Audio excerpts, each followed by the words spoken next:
Fourier transformation.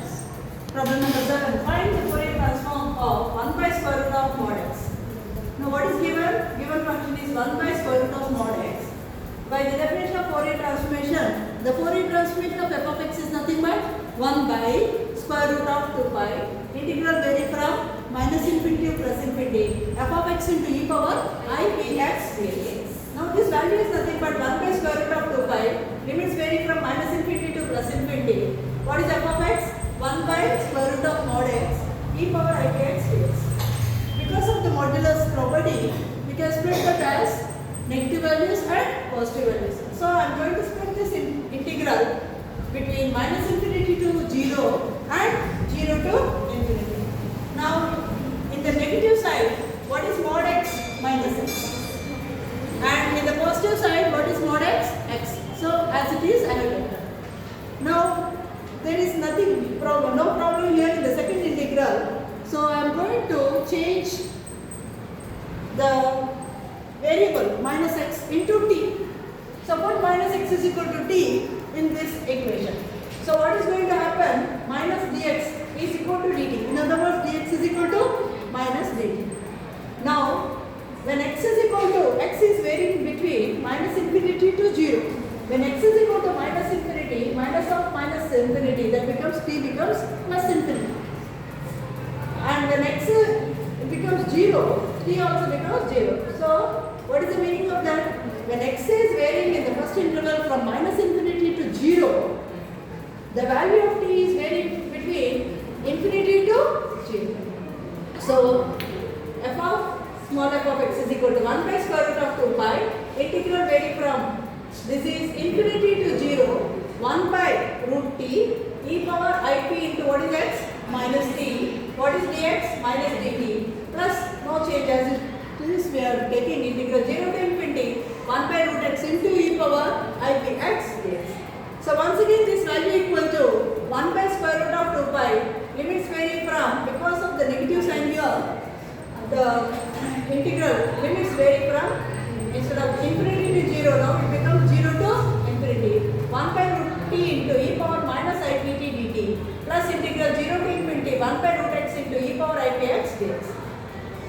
Now instead of variable t, even if you consider x, no problem. 1 by root 2 pi integral vary from 0 to infinity 1 by root x e power minus ipx dx plus integral 0 to infinity 1 by root x into e power ipx dx. Now in both the cases we are having 1 by root x is common, limits are also the same. So I can combine these two into single integral 0 to infinity e power ipx plus e power minus ipx by root x. And once again e power I theta plus e power minus I theta is nothing but 2 times of cos of the angle. Therefore 2 times of cos of, what is the angle here? Px. Cos px by root x dx. Now cos part can be written as real part of the complex number. What is that complex number? I am going to consider that as e power minus ipx by root x dx. I am going to write real part of that. Okay, what is e power minus I theta? That is also cos theta minus I sin theta. So even if you consider real part, there is no problem.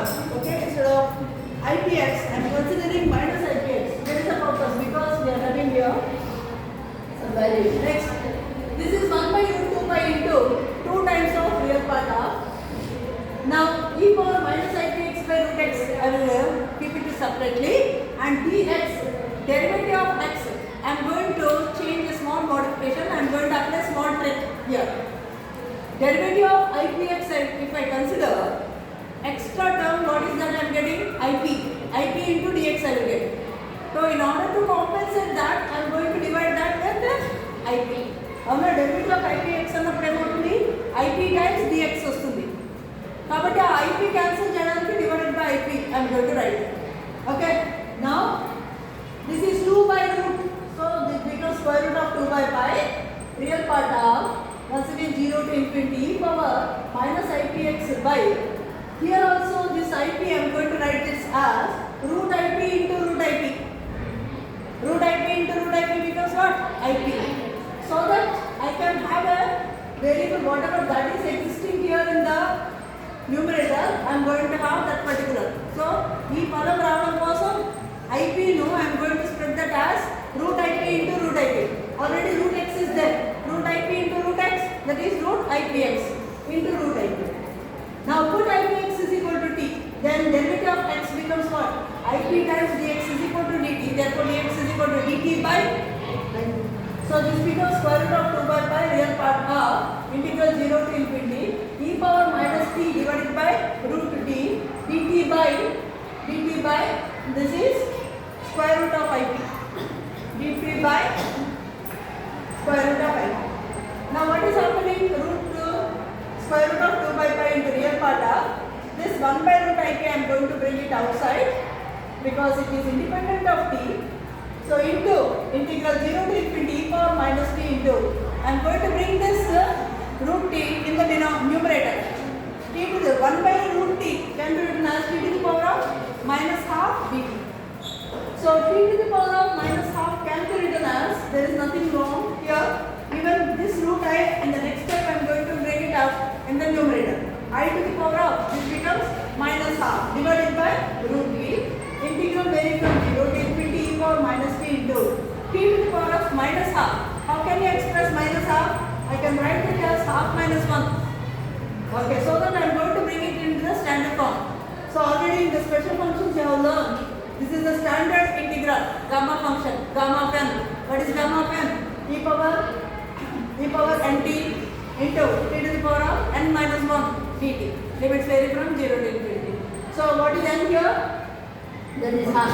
E power minus t into t to the power of n minus 1. So we get this is gamma of half, this value. So real part of square root of 2 by pi into 1 by root p. And how do you express I?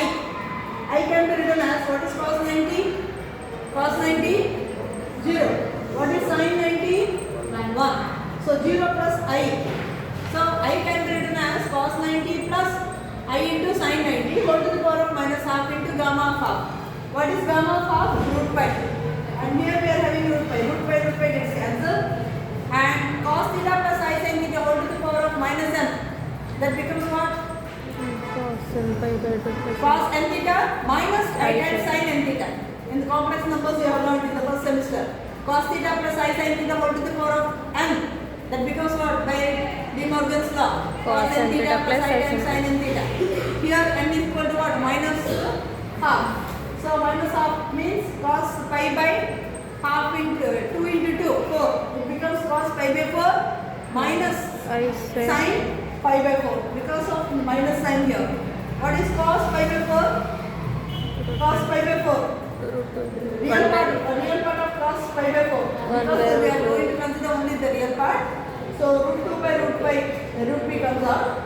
Because of the real part, we consider only cos pi by 4. And the value of cos pi by 4 is nothing but 1 by root 2. Root 2 gets cancelled. Final answer 1 by root p. Nice problem. Right, thank you.